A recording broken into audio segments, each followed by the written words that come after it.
This is again another lesson of algorithmic design, and during this lesson we will discuss about the two algorithms on graphs. But first of all, let me recap what we saw during the last lesson. During the last lesson, we focused on DFS, so the first search, and we saw how this algorithm is able to provide us a complete visit, a complete traversal of the involved graph.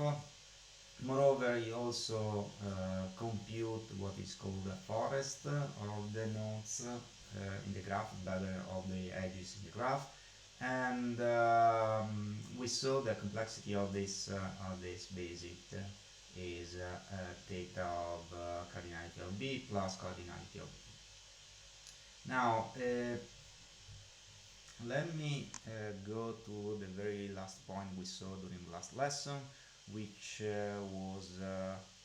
were actually these two theorems. The first one is called parenthesis theorems, and enable us to identify given two nodes whether one or two is the sum of the other simply by observing their discovery and finishing time. And the second one is called wide path theorem, and basically tell us that before the discovery of the first of the two nodes, the first one is able to reach the second one if and only if there is a wide path between the two. Okay, and this is the wide path theorem. I missed during the last lesson due to time constraint to report one really important thing, which is the classification. Let me go to the slides here. The classification of edges due to DFS. So this is the example we saw during the last lesson, and as you may see, it is let me see. Okay, as you see, it is related to it is labeled. Each node is labeled.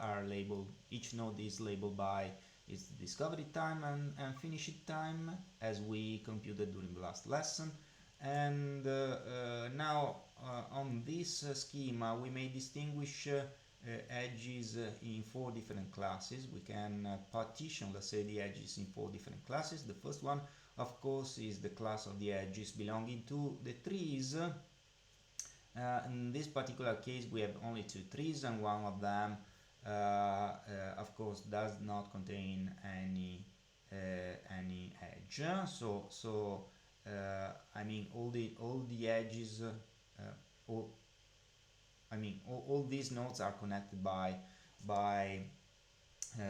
three edges, and so that's why you are seeing exclusively these edges there. So these are the three edges.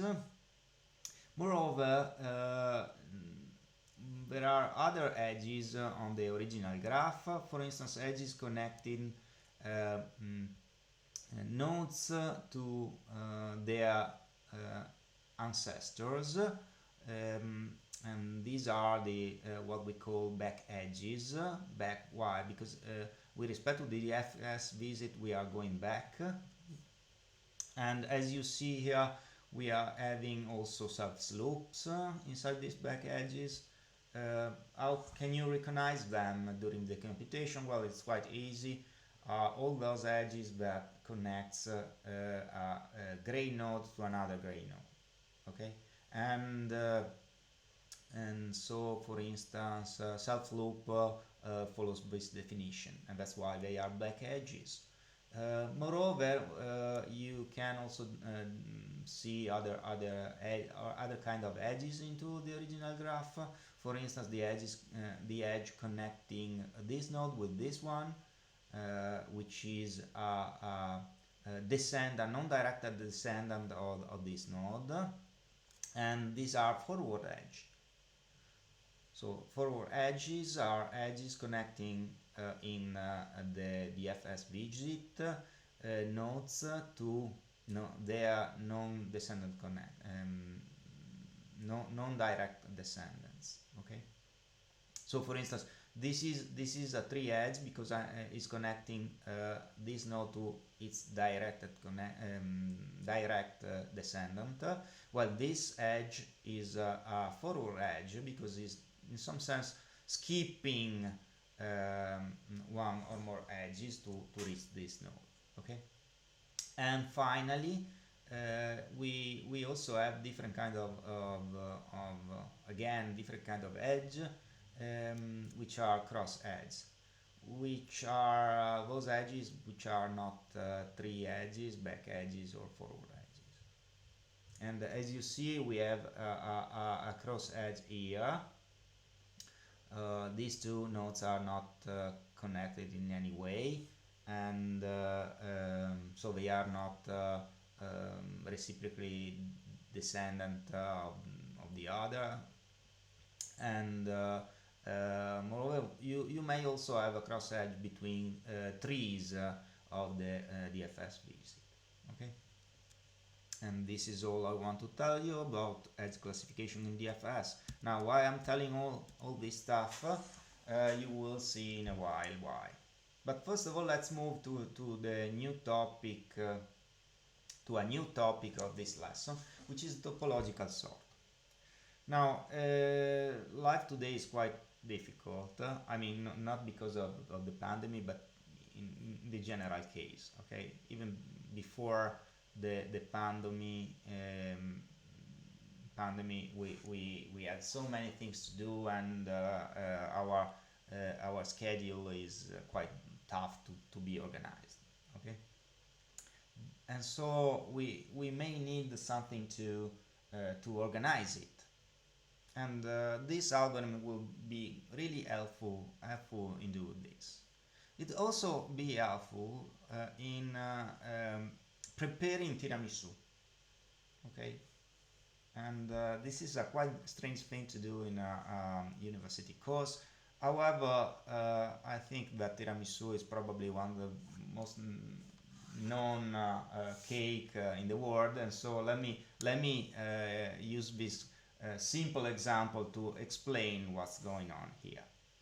So how to prepare tiramisu? Well, it's really simple. We have to beating the eggs, we have to add sugar, we have to prepare coffees, we have to soak the savoiardi into the coffee, we have to incorporate mascarpone cheese into the beaten eggs, we have to beat the yolks, so the yellow part of the eggs. We have to add a drop of marsala if you prefer it, or if you don't want to do it, it's the same. And then we have to incorporate the yolks, and then we have to stack all the stuffs, and so on and so forth. Okay, so all these subtasks are, I mean, self-contained in some sense, but the ordering and the timing in which you interleave all these tasks is really important. Okay, so it would be nice to have an algorithm to organize all these subtasks in a way in which we avoid to try to do something which is not possible at that point. For instance, let's assume we want to prepare tiramisu. We start by saying, okay, the first thing I want to do is to soak savoiardi cookies. Okay, well, to do it, of course, first of all, we need to prepare coffee. So starting by soaking the savoiardi is the wrong thing to do in preparing tiramisu, and we want a way to establish it. Another simple example of scheduling problem, let's say, in some sense, is installing software. So if you want to install a software, you need first of all to install all its dependencies. Okay, and so let's assume we want to install the software A, for instance, but to install the software A we need the software B and C and D. But to install the software B we need the libraries E and F, and to install the software G, and to install the software G we need the library E and D, and so on and so forward. So given all this dependency relation, we need in some sense a way to figure out in which order we need to follow to perform all this operation in a nice way, let's say. Okay. Another kind of example of this way is what is done by the make file tool. So the make tool or CMake tool is basically the same to compile a software, organize everything as tasks. Okay, and before producing the executable, it's first of all check whether all the objective file have been compiled, and if this is not the case, it try to compile the first objective file, then the second one, and so on and so forward. All these subtasks are organized into in a way in which all dependencies are satisfied before proceeding with the next task. Okay, and we need an algorithm to organize all these subtasks. How can we do it? Well, we can do it by using directed graphs. The idea is to represent dependency relation by using edges. So the nodes are the subtask and the edges are the dependency among the subtasks. So for instance, let's say soaking cookies and preparing coffees are related by the edge which link the two. Okay, and on DAG, which I remember is directly acyclic graphs, there exists a topological order. So as soon as if we don't have any cycle inside our graph, we are able to organize everything as in an order which is the topological one. What I mean by topological order, I mean the one you can see on the slide. So I would say that U comes before T with respect to the topological order if there exists an edge going from U to E to V. And this is the topological order on the graph, of course. If the graph contains a cycle, of course, the order is in some sense contradictory. So we can not organize it in any way. So we cannot sort the nodes on the graph in a way in which we respect the topological order. However, if we are working on a DAG, this is possible. So it is possible to browse, let's say, all the nodes on the graph, search of the nodes on the graph, and return that according this topological order.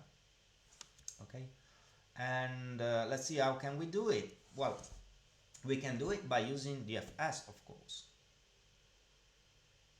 So the algorithm is the following one. We call first of all DFS on G. We push into a stack on the top of a stack, or better, if you prefer, on the front of a list, if you prefer, a node as fine as soon as it is finalized by DFS. So once a node becomes black, it should be inserted into the stack, and then we can simply return the stack or the link a list if you prefer. And this is topological sort. So the asymptotic complexity of performing this operation, of course, is the same as performing the FS call, because the FS call takes time theta of cardinality of V plus cardinality of V, while placing the elements inside the stack as soon as they are finalized takes time theta of cardinality of V, since we are going to visit all the nodes on the graph with the FS, and returning it of course takes time theta of 1. So the overall complexity of topological sort is theta of cardinality of V plus cardinality of V. Now let's try to understand why topological sort is correct. Okay, well, by definition, it's quite, by looking at the code, it's quite clear that if you have an array like that as an output, so if this is the stack or the double linked list of the array you are going to give to the output as output to topological sort, to a code of topological sort, then this property, so the property for which each element finalizing time is greater than the next one element, holds for sure, because we have said that we inserted the elements inside the stack, so at the beginning of the data structure, every time is finishing as soon as they are finished. So the last element in the output should be the first one to be finalized. The first element in the output should be the last one to be finalized. So this lemma is straightforward by the code of topological sort. The second lemma is not really directly related with topological sort, but still it's quite useful, and you will see why it's useful also later on. So if so the graph G contains a cycle if only if DFS yield a back edge. Okay, so if during the execution of DFS I end up in discovering a back edge, for sure G contains a cycle. Okay, and this lemma is useful to prove the following theorem, which is the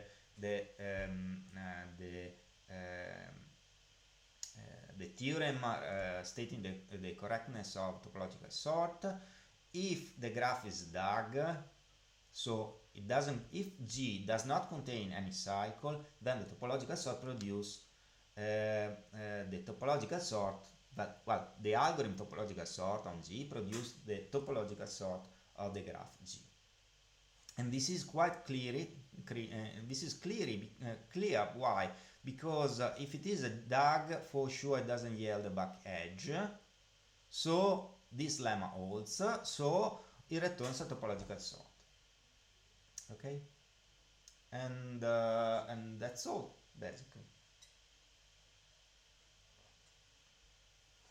So we saw how to organize our life, let's say, by using the FS, and also to prepare tiramisu for sure. Now, this notion of topological sorting is quite useful, but has of course a problem, which is related to the cycles. Okay, and however, it's interesting to notice that cycles are in some sense pleonastic with respect to the graph itself. Why? Because if you take two elements in the pleonastic, of course, from the reachability point of view and from the topological sort point of view. Why? Because if you take two nodes in a cycle, these two nodes for sure are able to reach the very same set of nodes, and they are also reachable from the very same set of nodes. Okay, so if you take two nodes in a cycle, the first one is reachable by the very same nodes can reach the second one, and the first one is able to reach the very same nodes the second one is able to reach. So they are in some sense equivalent with respect to to the with respect to the reachability view of our graph. But things can be a little bit tough here, meaning because defining a cycle is quite easy, because you simply need to specify the fact that there is a path going from one node to another one, but you may think subgraph quite tough to be understood because they are almost complete. Okay, and in that case all the nodes belonging to complete subgraph belong to the have the very same property from the reachability point of view. So we need to introduce a new notion which relate nodes which have the same behavior, let's say, in some sense, with respect to reachability. So we are reachable from the same kind of nodes, and they can reach the same kind of nodes. Okay. Let me try to answer to one question. So the order of the execution of our receive will start at the last element of the output of topological sort. No. The order of the execution of our receive will start at the last element of our sort. No. It depends on how you place the dependency relation. So one of your colleagues is asking whether the order of our receipt start from the last element of the output of topological sort. Well, it depends on the order you place on the well, does not depend on the order. I mean, you usually set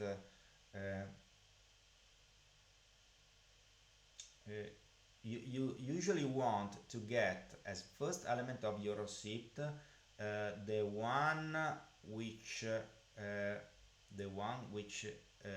does not need anything, and the arrow in your graph in some sense reversed. Okay, so the first one is the one which is not needed by anyone. Well, the first one is the one which is needed by everyone. The second one is the one needed by everyone but the first one, and so on and so forth. However, it depends on how you prefer to do things. I mean, it's not really relevant. It's just a matter of reversing a relation. Okay.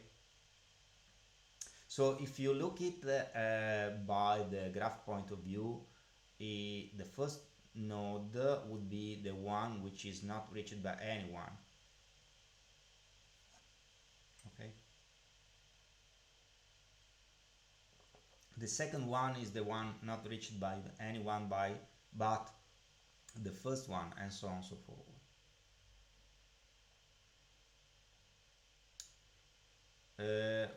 Yes, I see. Again, one of your colleagues is asking whether you have to go backward from the on the output to get the order for a receipt, and I was saying that which depends on how you model the receipt from the point of view of the graph. So you may say, okay, my dependency are represented by the edge or by the edge reversed. So if I have an edge going from U to V, I may say that U is needing V, or I may say I may intend that V need U, because U is in some sense giving something to V. It depends on how you model your receipt by using the graph. However, let's move on. Okay, I was talking about a new kind of notion meant to, in some sense, model the fact that two nodes may have the very same reachable set and may be reached by the very same set of nodes. So this new notion is called strongly connect component. Okay, so when a graph is not a DAG, so a DAG, establishing a topological order is not possible. We already said it. And however, as we said, the reachability, from the reachability point of view, all the nodes in a loop have the very same behavior. So if one node is of them is reachable from a node, so all the others nodes in the loop are also reachable from the very same node. If one node can reach a node, so all the nodes in the very same loop can reach that node. So in some sense they are equivalent, and discovering these equivalent nodes is quite useful. Let me try to answer to another question. So we execute first a photo and close the element root by the condition that we have doesn't descend, but we do first the photo or the closer. I mean, it again, the topological order give you a node in the graph depending in the graph such that the first element in the topological order is not reachable by any nodes. The second one is reachable for sure exclusively by the first one. The third one is reachable by the first one, or either by the first one or the second one, or none of the two, and so on and so forth. Okay, and this is the topological order of a graph. Now this property can be used to solve a scheduling problem, let's say, in the real life. But how you decide to map this topological sort on the real world solution, okay, depends on how you model the problem.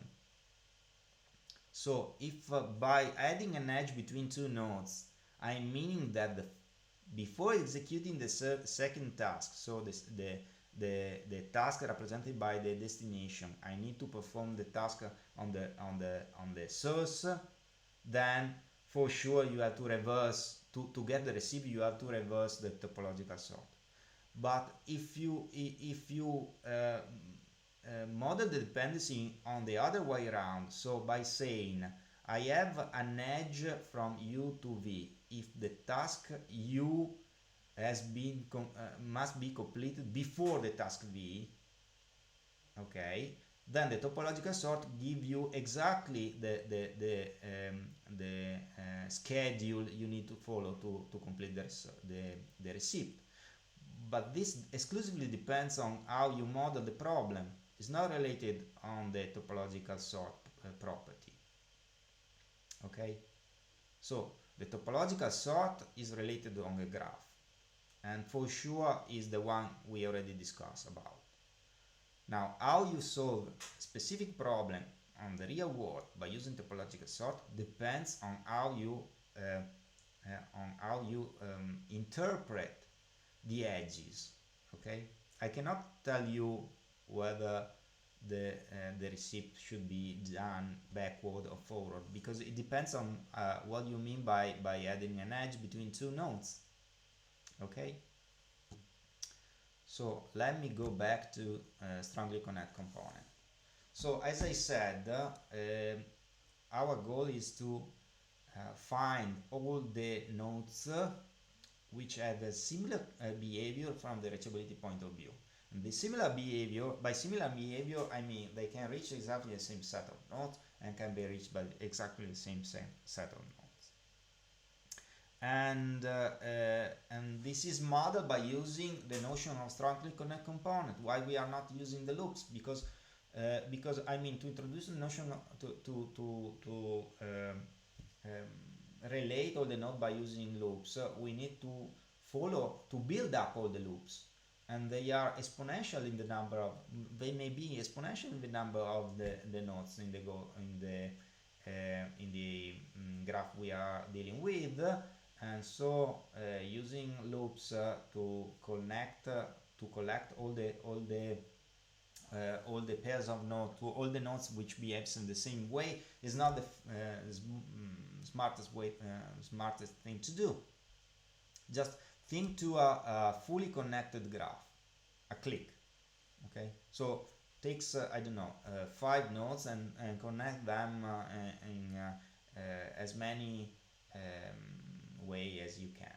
So build up all the edges among these 5 nodes, and now try to find all the loops in the graph. I mean, they are really too many to be counted. Well, they can be counted, of course, but they are exponential. They are factorial with respect to the number of nodes in the graph. So really, but at the same time, for sure, all the nodes in the graph behaves exactly in the same way. So introducing a notion to represent this fact by using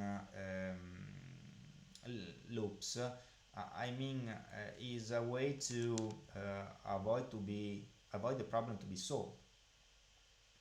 So we need a different way to represent, to relate all the nodes which behaves in the same way, and this different relation is done by introducing the strongly connect components. So strongly connect components is a maximum subgraphs, as a maximum subgraph, such that for every pair of nodes there is a path from one to the other and vice versa. Okay.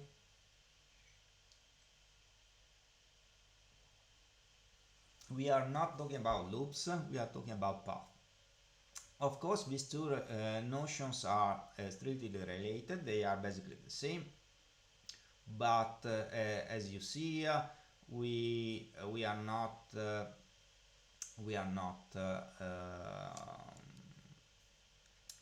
talking about loops. Okay. Now, a really important thing to notice is that of course the relation to be reachable is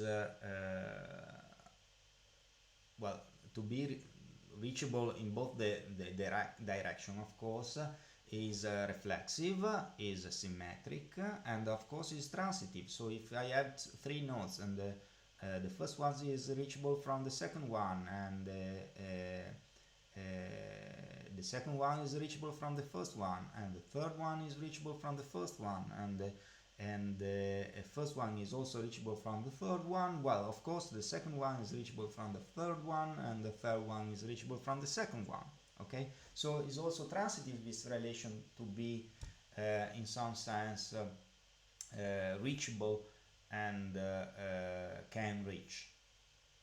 So this means that this relation of belonging to the same strongly connected component is an equivalence relation, and so we know that by partitioning all the nodes of the graph according to this equivalence relation, we end up into, by splitting all the nodes according to this equivalence relation, we end up with a partition of the original set in a way in which one node can belong to exclusively one of the partition, of course. So this is the definition of the partition.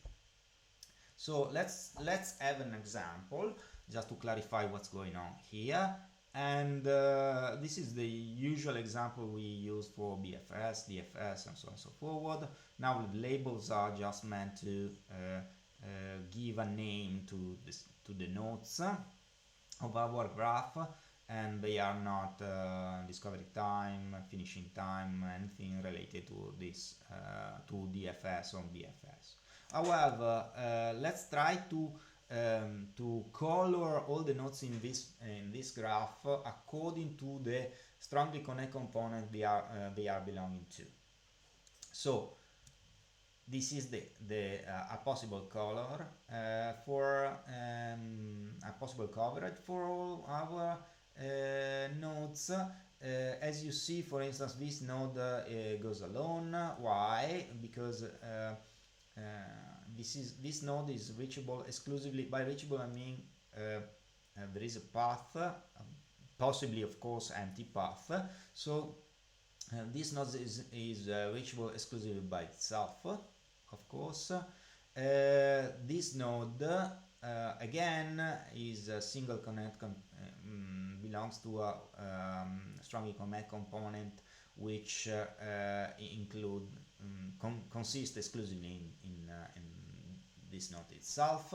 And why? Because from this node I can of course reach many other nodes, but the other way around is not possible. So this node is not reachable by other nodes in the graph. So the strongly connected component containing this node consists exclusively in this node. Okay, the same very same situation is this one. Well, not very same situation, but again this node belongs to a singleton strongly connected component. Why? Because despite the fact that this node is reachable by many other nodes, it cannot reach any nodes but itself. Okay, so again, this is a strongly connected component by its own. And what about this node? Well, this node is able to reach 9 as 3, for instance, does, but unfortunately 3 also is also able to reach 2, for instance, which is not reachable from 8. Okay, so this node goes alone again, so this is a different another strongly connected component. What about the remaining nodes? Well, from any of the remaining nodes I can reach all the others nodes, red colored nodes, of course. So from 7, for instance, I can reach 3 by crossing this edge, by crossing this edge, by crossing this edge, and by crossing this edge. Okay, what about 5? Well, we already saw that from 5, 6, and 2, and we can reach 3, of course. What about the other way around? So is 3 able to reach 7? Yes, of course, because I simply have to go from 3 to 2, from 2 from 5 to 5, from 5 to 7, and so on and so forward. Okay, and this is all. So all the nodes belonging to this strongly connected component, all the pairs of nodes belonging to this strongly connected component are able to reach each other. So there is a path from the first one to the second one, and from the second one to the first one. And this is basically the definition of strongly connected component. Okay. Now you may ask, why this is not a strongly connected component by its own? Okay. Well, the point is that the strongly connected component is the maximum subgraph. So it's the maximum subgraph having the property that two nodes in the subgraph can reach each other. So for sure this property holds for these 2 nodes, holds for these 3 nodes, holds for these 4 nodes, and so on and so forth until this point. So it's not more possible, we cannot more anymore add, once we have reached this set of nodes, we are not able to add another node which have the property to be reachable and to reach all the nodes in the strongly connected component. Okay, any question about concerning strongly connected components? Please notice this is a notion in some sense similar to the one of connected component, but while the connected component notion is related to undirected graph or directed graph projected on the undirected version of the graph itself, the strongly connected component notion is strictly related to the possibility of having a direct graph. Okay, so strongly connected component can be defined exclusively on directed graph. Okay, so let's move on. How can we identify strongly connected component? Do you have an idea?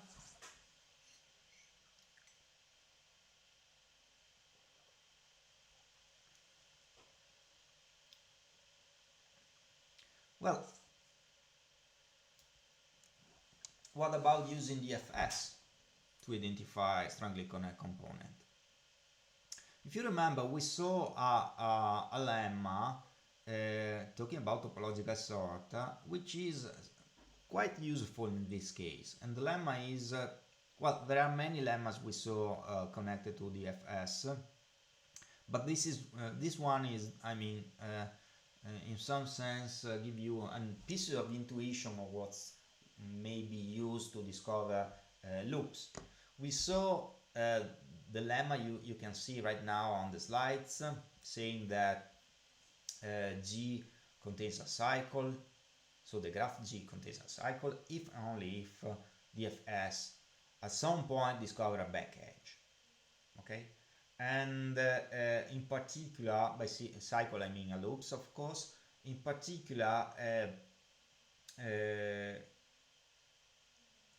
this cycle is related, so the loop itself is related to the path going from the destination of the back edge to the source of the back edge. Okay, so the back edge is the last edges in the loop. Okay, clear.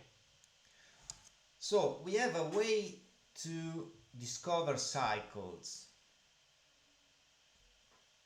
and this way is a way which gives us the chance to identify loops inside our graph. But how can we, let's say, label a node to say that it is in a specific loop? Once we have discovered the loop, how can we collect, in some sense, all the nodes belonging to the loop and say, look, you are in this specific strongly connect component? Is it clear the problem? So we have discovered a loop. A loop can be just a part of a strongly connect component. So it's not enough to let's say collect all the nodes in the loop itself, but we want to label them in some sense, saying if you at some point of your computation DFS you discover that the node which is the destination of the back loop we have just back edge we have just discovered belongs to another DFS, well, that DFS should include all the nodes in the loop we have just discovered. So how can we do it? Well, to do it we may use something called minimum discovery time of the subtree, okay, which is the smaller discovery time that we can reach by using a back edge along a path. Okay, so let's say let's assume we have let me draw, just to clarify this point, let me use tablet, and let's say we have a node here, and we perform a DFS visit from it, and so by doing the DFS visit, of course, we discovering it, so we initialize in some sense its discovery time. So let's say yeah, let me write the discovery time. Let's say this is 9, this is 10, this is 11, and so point, and then I discover a back edge, which is this one. Okay, this is a back edge.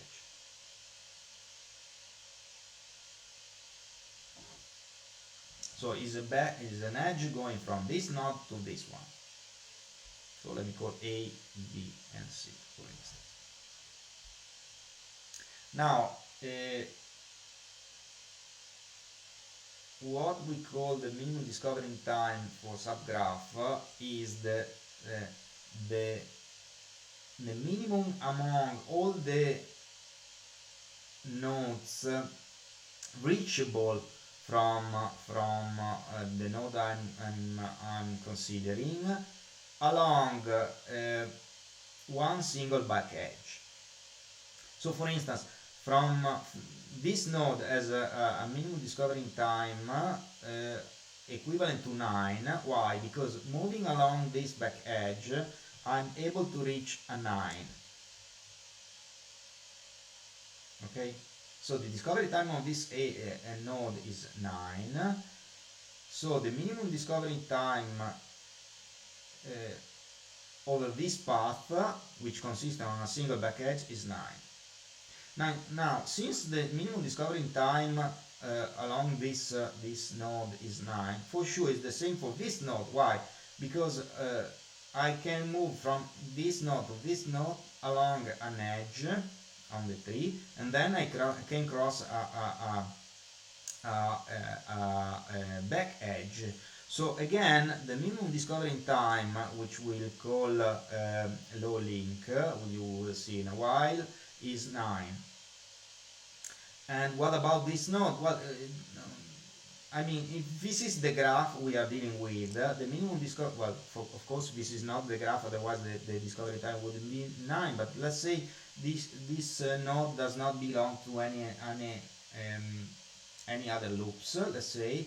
So the minimum discovery time for A is at most 9. Okay, so if the situation is the one we are seeing this here, so if A is reachable from another part of the graph but cannot reach any other nodes but the one you can see here, this is a loop. And the low link, so the minimum discovery time on the subgraph, on the subtree, referring to the subtree of DFS, of course, is 9. I hope this is more or less clear. Let me know if it is clear what I'm talking about. However, this property is a property which is meant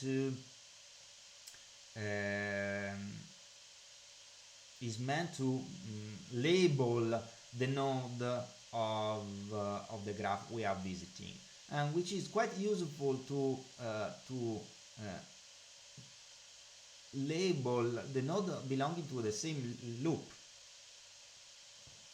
Now, let me go to the slides again here, and let's try to use this property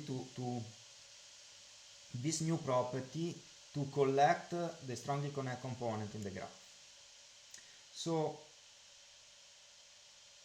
first of all, let me observe one thing. Because of the fact we are dealing with, we are trying to search strongly connect components, we are searching for nodes, for pairs of nodes. We are searching for a set of nodes, such that for any pairs of nodes in the set we are searching for, the first one is reachable from the second one, and the second one can reach the first one. Okay, so because of the wide path theorem we saw at the beginning of the lesson, for sure, because there is this reachability property, any strongly connect component must belong to one single tree of the DFS visit. Okay, so why? Because if we take the very first node in the DFS, the very first node in the strongly connect component to be discovered in the DFS visit, so let's say we have a strongly connect component and we are performing a DFS visit. At some point, since the DFS discover all the nodes in the graph, at some point one of the node of the DFS will be discovered by DFS visit. Okay, so let's say the first one is B.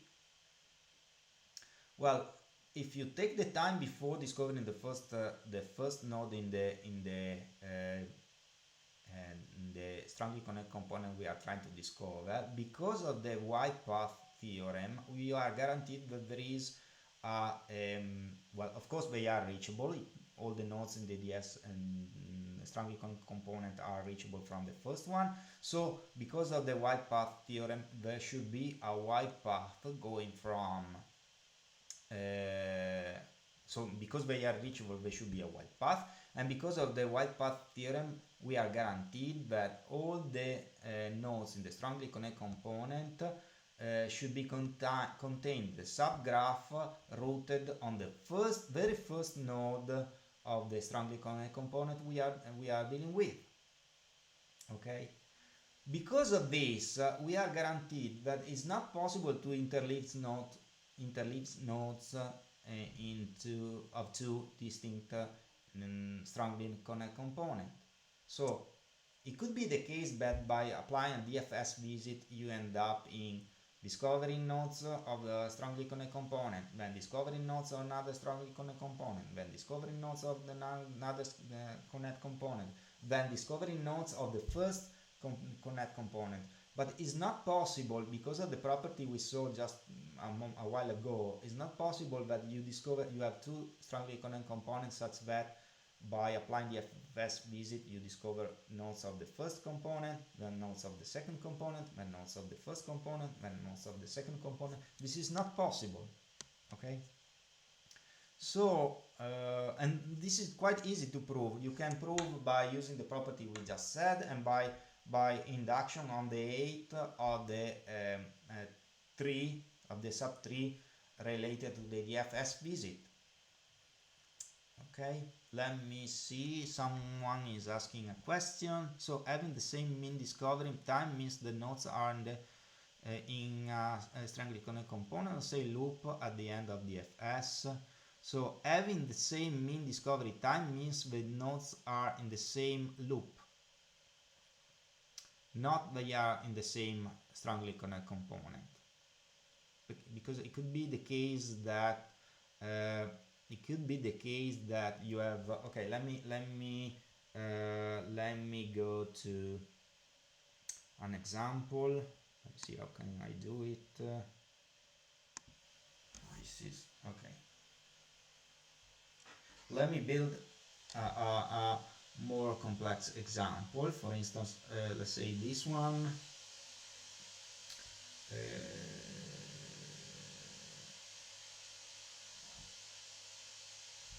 Okay, and this one. Okay, so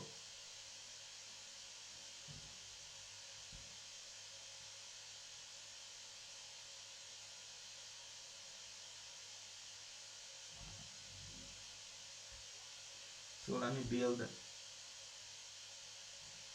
an example. This is a back edge and this is a back edge. Okay, this is 1, this is 2, this is 3, this is 4, and this is 5, for instance. Oh, no, sorry.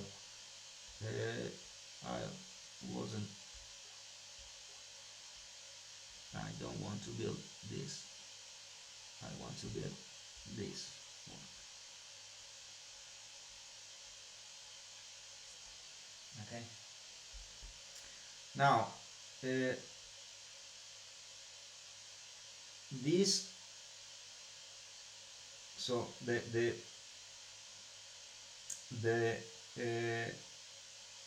strongly connected component. The low link in this case is 1, and this case is 1. In this case is 2, because the backward, by applying a backward, by going through a backward edge, I end up in 2. So this is 2 and this is 2. So as you see here, we have two connected loops which forms one single strongly connected component, but their mean discovery time are different. Okay, and of course this is 1. I miss one mean discovery time. So the mean discovery time in some sense label the single loops and not the whole strongly connected component. So the real problem is right now how to how to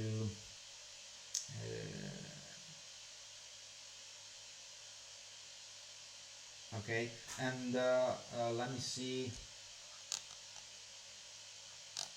Okay, here is quite simple understanding why we have two loops. So if during the DFS I'm moving from 1 to 2 to 3 to 4, then I can get this back loop, and so I can relabel I can set as mean discovery time for 4, 3 and 2, okay? And but as soon the DFS visit goes on, I discover also this back loop, and this back loop tells me that 2 has minimum discovered in time 1 and this minimum discovered in time 1. Now I should to have everything on the same strongly connect component, I should have gone I should also reset this minimum discovery time for these two nodes, which of course is a waste of time because I've already discovered them, and well, first of all, I don't know how to go through these two nodes since they are being already finished, and second of all, of course, I should in some sense find a way to relabel them, which is not possible. So that's why for sure the minimum discovery time is in some sense labeling the loops and not the strongly connect component. Now, how can we use this property, however, to deal with the strongly connect component? Well, I was saying that one important thing to notice is that DFS visit does not interleave nodes of two distinct strongly connect components. So it could be possible that you discover a node in the strongly connect component, and before finishing that node, you end up discovering other strongly connect component. But it could not be the case that you discover a strongly connect component, you finish that node, the node from the one you discovered the strongly connect component, and then in another DFS visit from another node which does not belong to that strongly connect component, you discover a new node belonging to the first one. Okay, so this property is quite important. This means that every time we finish the first node belonging to that strongly connect component, we are guaranteed to have visited all the strongly connect components. So to have labeled by using the minimum discovery time all the nodes in the strongly connect components. Okay, so the point is, once I've discovered the very first node in the strongly connect component, and once I'm finishing that nodes, I'm guaranteed that all the nodes belonging to that strongly connect component has been finished, and their minimum discovery time has been already labeled. Okay. Now, since for sure every node in the strongly connect component belongs to a loop by definition, okay, the only node which whose minimum discovery time is not smaller than the discovery time of the first one, the strongly connect component, for sure has a minimum discovery time smaller than the discovery time of the node itself. Okay, so how can we use this property to identify strongly connect component? Well, the first thing to do is to perform a DFS visit and update low link when possible. So the second thing we need to do is to identify strongly connect component as soon as all the nodes belonging to that strongly connect component has been visited. And this occurs every time we finish the very first node of that strongly connected component we have discovered, and then label all the node of the strongly connected component as not available for low link update. Okay, is it clear? So to avoid to use low link, to use strongly connected component, to reach strongly connected component, to add low link to strongly connected component, so to use not back edges but cross edges into our computation, we need a way to say, okay, all these nodes we have discovered belongs to the very same strongly connected component, and they are no more available to update, to be used to update a low link update. Let me go back just a little bit. Let me see here, for instance. This is the case. So if you remember, this node has been discovered before this one.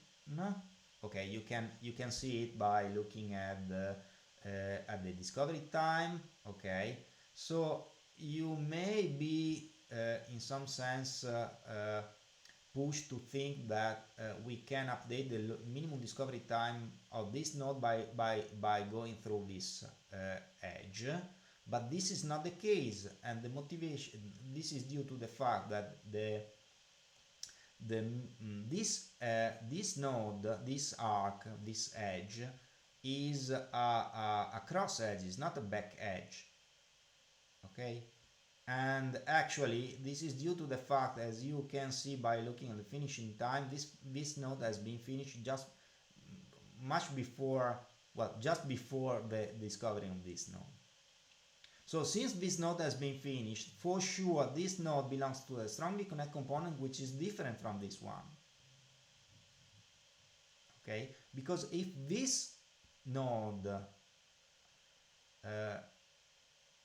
belonged to a strongly connected component in which this node this node belongs to, then it should be discovered, well, it should be finished before the finishing time of this one. So it should be a descendant of it. But this is not the case. So these two nodes should belong to two different belong for sure to do two different strongly connected components. And then once we have finished of discovering the strongly connected component related to this node, we need to mark it as not available to update the low link. Okay, so this is basically the idea. And these three steps are the algorithm to identify the strongly connected component, basically, which consists in a DFS visit, the update of the low link when it is possible. As soon as a strongly connected component is fully discovered, has been fully discovered, all the nodes its nodes should be labeled as belonging to that strongly connected component, and they should be also labeled as not available for low link update, and that's all. Now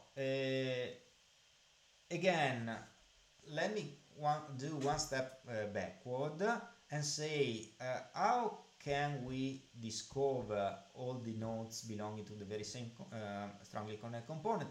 We know how to label all the nodes belonging to the same loops by using low links, but how can we collect all the nodes belonging to the same strongly connected component? Well, the point is the second one. So if at some point we discover a node whose low link, so the minimum discovery time from that node on, is equivalent to the discovery time of that node, then everything has been discovered after that node, and everything which hasn't been already included in any other strongly connected component, of course. So everything comes after that node which hasn't been included in any other strongly connected component for sure belongs to the very same strongly connected component of that node. So now let's try to have a look to what's going on. So how are related in some sense discovery time and long link for the first node of a strongly connected component S? They are the same. Okay, so once the first node of the strongly connected component has been discovered,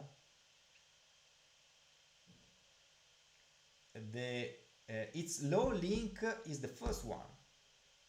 So once we have finished to discover once we have finished the first node in the strongly connected component, all the nodes on the strongly connected component has been finished too. Okay, so let me go back to the example just to clarify this point. We were handling this example. So if you look at this example, you may discover all the number outside the nodes are the low link. So and the number inside the node are the discovery time. Now the only node in this graph whose discovery time is equivalent to the low link is this one. Okay, so now we discover the very first node in the DFS visit, which belongs to the strongly connected component we are dealing here. So if every time we discover a new node, we place it into a stack and we remove it from the stack every time we discover a node whose discovery time is, we finish a node whose discovery time is equal to its low link, we are able to build up the strongly connected components. So the idea is use a stack to store all the discovered nodes, and as soon as you finish a node whose discovery time is equivalent to its low link, you can remove all the nodes from the stack up to that node. Okay, let me go back to the slides. Here we have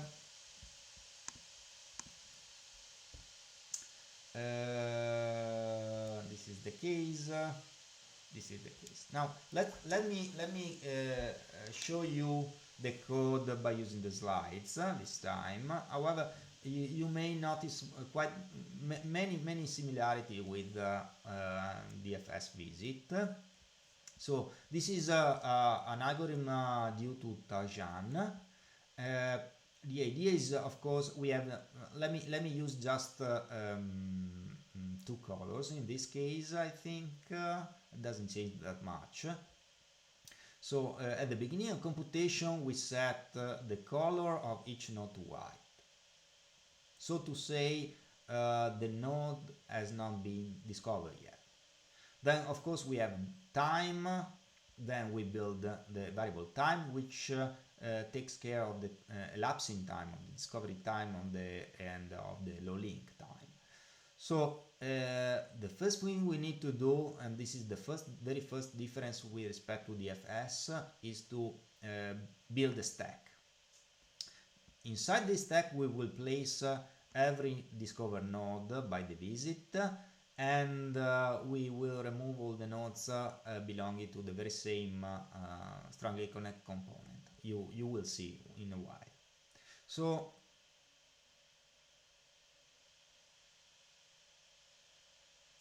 okay, let me go through the code so you may know what's you can understand what's going on by looking at the code. Okay, the pseudo code, of course. Now, for every as we did in DFS, for every node in the graph, which hasn't been discovered yet, and this is that by looking at the color of the node, we call what is called Tarjan SCC visit, which is the equivalent version, well, which is a function quite similar to DFS visit. Okay, is the correspondent function, the correspondent procedure to the DFS visit. This time we are passing not only the graph, the node and the time, but also the stack. Inside this stack we will place all the nodes belonging to well, all the nodes belonging to the graph, but also it will be useful to detect all the nodes belonging to the very same strongly connect component. Now let's have a look to Tarjan SS visit. Now Tarjan SS visit, first of all, since we have just discovered, this function is called when we have just discovered a new node which has been discovered yet. So we increase by 1 the time, the discovery time of that node. We assign the discovery time of that node to time, okay, to the property D of that node, and of course we gray color the node itself. This is just a way to say, look, the node has been discovered, so don't consider it anymore for new discovery. After that, we initialize the low link of the node we have just discovered by assigning the very same value we assign to the property D of the node itself. So at the beginning, once you have just discovered the node, the first thing to do is to assign the very same time to the discovery time to the low link. Of course, this low link will be updated later on, depending on what can be reached from the node V. We will see it. After that, again, another difference with respect to the DFS visit is to push the node itself inside S. So S will contain all the nodes, discovered nodes, which belongs to strongly connect component which hasn't been yet discovered, hasn't been yet fully discovered, let's say. Okay, and just to have a property easy to be tested, we also add a property called onStack to V, to the node V, saying, look, V is on the stack. And this is the way in which we label the nodes, saying, look, they are available to be used as they are available. This is the way in which we say, look, the low link can be updated by looking at this node. So as soon as this property will become false, the low link shouldn't be used as the low link of this node shouldn't be used anymore. Okay, so this node should be used for the low link update. Now, as we did for DFS visit, for any node U in the neighborhood of V, we check whether that node is white. This is exactly as we did for DFS. If this is the case, we again call Tarjan SSC visit as we did, and we get this time, which is the as we saw in the FS visit, is the time, so the last discovery time, okay, in this case. Now, once we have visited U, well, this should be U and not V, of course. Once we have visited U, we can try to update the low link of V by using the low link of U. Okay, So we have just discovered a white node. We visit it, so we finish it at this point, and that node has a low link, has computed a low link, which is the node on my tree, which belongs to a DFS visit at the DCC, which hasn't been fully discovered yet, and this is containing low link. So the new low link would be the minimum among the previous low link for V and the low link of U. Okay, and this is a clear way to update it. Now, what if I've discovered so this is how I can update a low link going through a tree edge. But what if I discover something which is not Y? So what if the node in a neighborhood of V is not more wide? Well, it depends.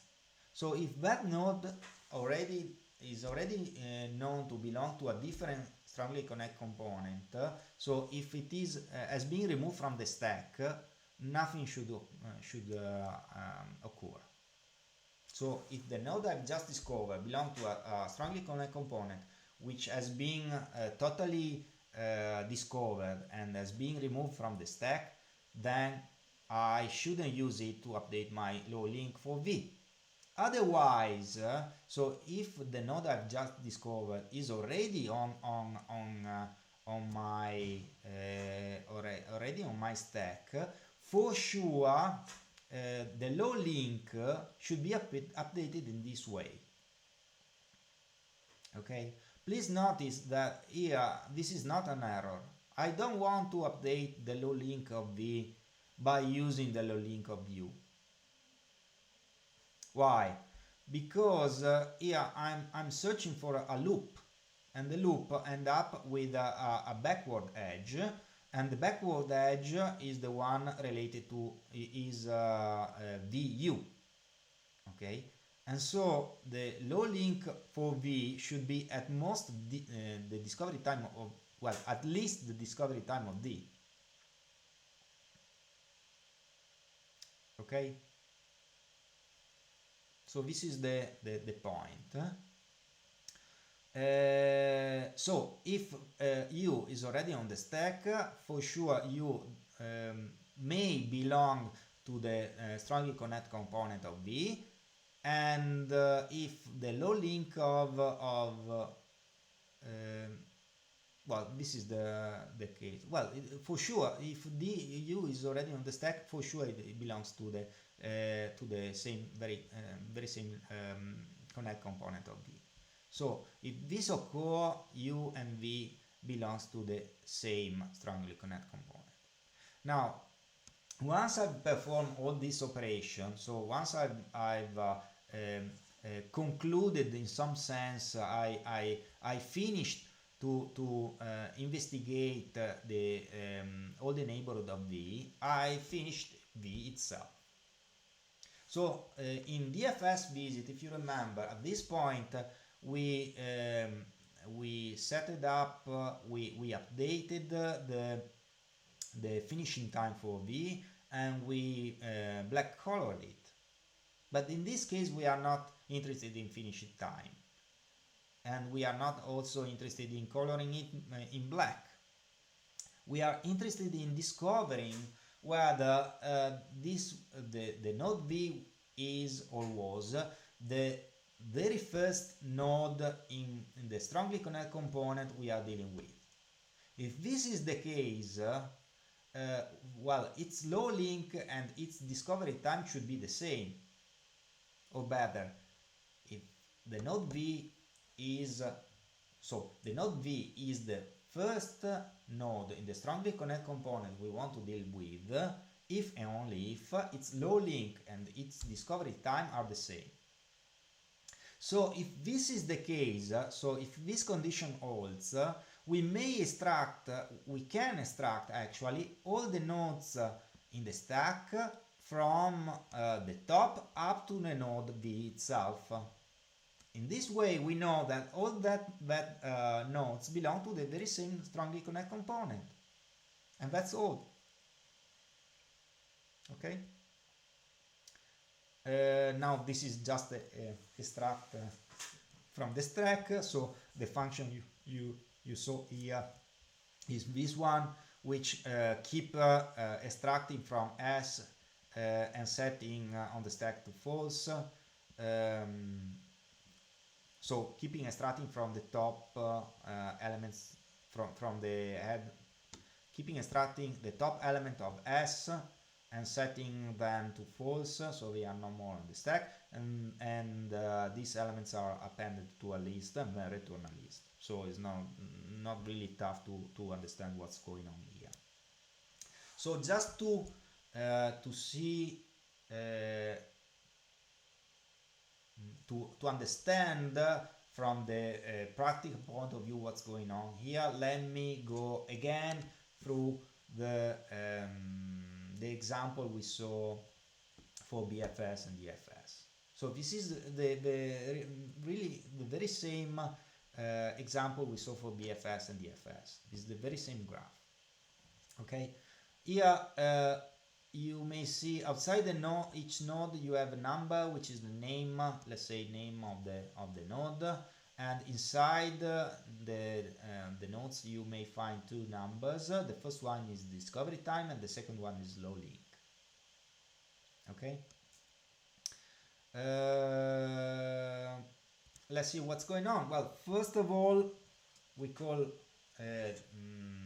Tarjan the SCC, and we need to pick up one of the nodes in the graph. Could be this one, could be this one, could be this one, doesn't matter. So let's decide to follow the pickup number as follow the number of the nodes, let's say. Okay, so this is node number 1 and this is the first one to be picked up. So first of all, we discover it, so we gray color it, we set up its discovery time and set up its low link. So since this is the at the beginning, let's say the discovery time is 1 and the low link is 1. Now you may see a red circle here. You may see a red circle of around 1. This is a way to say, look, it is this node has been placed on the stack, and as a matter of fact, this is the stack. You see 1 on the top of the stack. Okay. Now, by visiting all the neighborhood of 1, we end up in 2. Again, this was a white node, so it should be gray color, it should be updated its discovery time and low link, and again it should be placed on the stack. So again you see a red circle on it, and it has been placed on the stack. This is a DFS like visit, so we go through all the neighbors of 2, sorry, and we plane on 5. The discovery time is 3, the low link is 3, and so on and so forward. It should be placed on the stack. Here we have, and so on. Then we plane on 6, discovery time 4, low link 4, and place on the stack. Okay, great. Then by crossing this edge, well, by looking at this edge, we discover we have just discovered a back link, a back edge. Okay, why? Because this node is a gray node, and so is already on the stack, but moreover it's a gray node, so so we use the discovery time on this node as low link for this one. So discovery time of 2 is used as low link for 6. So we update the low link, which is of 6, which is now right now 2, and so moreover we go through this self loop. We end up in discovering nothing more of what we did before. So at some point we finish it, okay, and so we may, at this point we may wonder whether 2 and 4, so the discovery time and the low link are the same. This is not the case. So for sure this node does not belong to, so there are still some unfinished node on our graph which are not being, which belongs to the very same strongly connected component as 6. In particular, we know for sure this node belongs to the same strongly connected component of this one, but hasn't been finished yet. Okay, so for the moment we are not going to remove anything from the stack, but once this is finished, we may update the low link of this node, and this becomes 2. Why? Because the low link of this node, this was this is actually 3 edges, so the minimum, the low link of this node should be updated to the minimum among the low link of the node itself and the low link of this node, and so the minimum is 2, and so that's why this is 2. So moving on, we are visiting this node. The low link at the beginning, the low link and the discovery time are the same. Then this node has been placed on the stack. By crossing this self loop, nothing changes, but by trying to cross this node, this edge, we discover that this is a back edge. The low link of this node has been updated to 3. Why? Because since this is a back edge, the low link of this node should be updated to the low link of this node, because trying to crossing this edge, the minimum among the low link of this node before trying to cross this edge, and the discovery time of this node. And so the discovery time is 3, the low link was 5, so the new low link here should be 3. And then well, all the neighborhood of this node of 7 has been discovered, so this becomes black.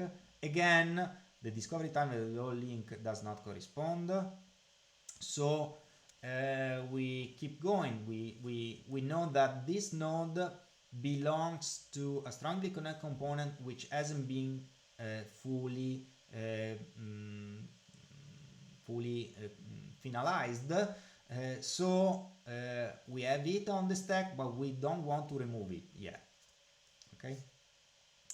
Now, since we finished to visit these 2 nodes, all the neighborhood of this node of 5 has been discovered and has been finished. So we can finish it again, and we keep moving to the next neighborhood of this node of 2. So the next neighbor of 2 is 3. Again, at the beginning of the visiting of 3, we need to update its to initialize its discovery time link to the very same value, which is 6, because this was 5, so this is 6.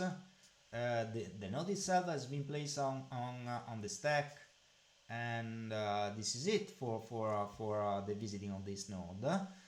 However, as you see, we have already two nodes on the neighborhood of the node number 3. So we need to visit them. So if we start from 9, this is just a possible case. I mean, it could be 8, it could be 9, doesn't change anything. We need to set its discovery time and finishing time, and not finishing time, sorry, low link to 7. Again, the node has just become gray and placed on the stack. Now, since we are not able to move any further from this node, so there's no nodes in its neighborhood, this node can be finalized as soon as it has been discovered. And as you see here, we have a situation in which the low link and the discovery time are the same. And because of this, we know that all the nodes of the strongly connected component to which the node number 9 belongs are already on the stack. Okay, so we can remove all the nodes above 9 on the stack and 9 together with 9 and saying that it belongs to the very same strongly connected component. Now, of course, since 9 is on the top of the stack, the only nodes on the strongly connected component containing 9 is 9 itself. So this is the very first strongly connected component we have discovered by using this algorithm. Okay. Now this is finished. Let's move to the next neighbor of 3, which is 8. Discovering time and low link is again 8. And we may try, of course, in the neighborhood of 8 we have this node, which however is, as you see, is no more on the stack. You see, is lacking of the red circle, so it's not more on the stack. So the low link of this node shouldn't be updated. And so since this is the only neighbor of 8, 8 again can be finalized. The low link and the discovery time of 8 are the same, so we can remove it from the stack. Everything above 8, concluding that 8 and everything above itself belongs to the very same strongly connected component, but 8 again, as 9 did, is on the top of the stack, so we have just one strongly connected component containing, so we have a strongly connected component containing just 8. Okay. Now let's move on. So we remove it from the stack, and so right now we concluded basically the node number 3, because no more neighbors of 3 must be visited. But no. We are lacking of going through this back edge, of course. This back edge moves from a gray node to another gray node, which is still on the stack. So we can update the low link of node number 3 to the discovery time of this node, which is 2. And that's all for the node number 3. So the node number 3 has no more neighbor. We have visited 8, 9, and 2, and that's all. But again, the low link and the discovery time of this node are different, so nothing has been done. Nothing must be done. Now, in finishing 3, we have finished to visit all the neighbors of 2. Okay, of this node 2. So we can finish 2 again. We can finish 2. And in finishing 2, we discover that the discovery time of 2 and the low link of 2 are the same. So we know that all the nodes belonging to the same strongly connected component of 2 are already on the stack. So we can remove from the stack everything above 2 until 2 and say they are on the same strongly connected component. That's not are on the same strongly connected component. And we do it. Okay. So these nodes belong to the same strongly connected component. We are left with 1, but of course, once we have visited this, we have go through this edge and this edge, we discover that the low link of 1 is 1 again. So this node belongs to one strongly connected component apart, is alone, is a singleton, and we are left with 4. But again, it's quite easy to see that belongs to the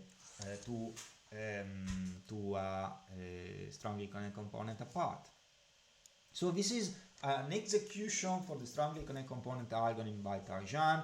Quite simple, very easy to go through, nothing special. I mean, it could be in some sense confusing, the idea that we are not updating the low link to the low link of the node after the a back edge, but I mean, this is a way to avoid confusion. Now, what's the complexity of all this stuff? Well, we have to perform the DFS light visit, which takes time, theta of cardinality of V plus cardinality of V. If you are not sure about why it takes this time, please go to the DFS lesson. So the lesson about DFS, which is the previous one, I think. Plus, we have to take care of the stack handling, but since each node is pushed 1 in S at most, well, is pushed in S exactly once and removed exactly once, the number of nodes pushed inside the S is exactly cardinality of V. All the operations performed by extract SCC from stack are globally, so in total, at most, exactly, not at most, exactly, theta of cardinality of V. So the overall cost of Tarjan algorithm to detect strongly connected component is theta of cardinality of V plus cardinality of E. Okay. One interesting part of this algorithm, one interesting thing of this algorithm is that Tarjan algorithm performs 2 operations at the same time. The first one is to compute the strongly connected component. So to collect, as we saw here, all the nodes belonging to the same strongly connected component inside the same set. But moreover, it also performs a topological sort, let's say, a topological sort on the graph collapsed by strongly connected component. So if you take a general graph, you compute the strongly connected component of the general graph, and you replace all the strongly connected component by one single node, and you update all the edges according, of course, this collapsion, you end up having a DAG, of course, because you remove by collapsing all the strongly connected component to one single node, you remove all the loops. So on this graph, which is a DAG, of course, you can compute the strongly connected, the topological sort. Okay. Now, the topological sort on the graph collapsed by strongly connected component is already computed by Tarjan. So what we got here is the topological sort, let's say, of the topological sort, well, the reverse topological sort of the original graph collapsed by strongly connected component. Okay, so the Tarjan algorithm is linear with respect to the number of nodes and number of edges of the original graph. It's able to identify strongly connected components, so the nodes belonging to the very same strongly connected component, but it also able to perform in the very same time the topological sort of the graph collapsed by strongly connected component. And this is all. So if you have any question about this topic, please let me know. Of course, you will find you are able to find all the material we saw during this lesson online on below the video itself, on the description of the video itself, on Moodle and so on and so forth. I noticed an error on the code. Let me go to the code just to pinpoint the error. The error was this one. At this point we have a for loop involving all the neighbors of V, all the neighbors U of V, and here of course we have to perform a visit from U and not from V, otherwise we have a loop, let's say. And I'm going to fix it just after the lesson. So in a while, let's say into 1 hour from the end of this lesson, you will find everything on the very same link you had the slide for this lesson. Okay, so again, from Moodle, from YouTube, and so on and so forth. Let me know what you think about this algorithm. Let me know if you have any problem in understanding it, and please try to play with it and try to simulate by hand what's going on, just to figure out how it is possible to compute the strongly connected component by using this algorithm. Okay, so thank you for the attention. Enjoy the remaining part of the day, and see you soon then. Bye.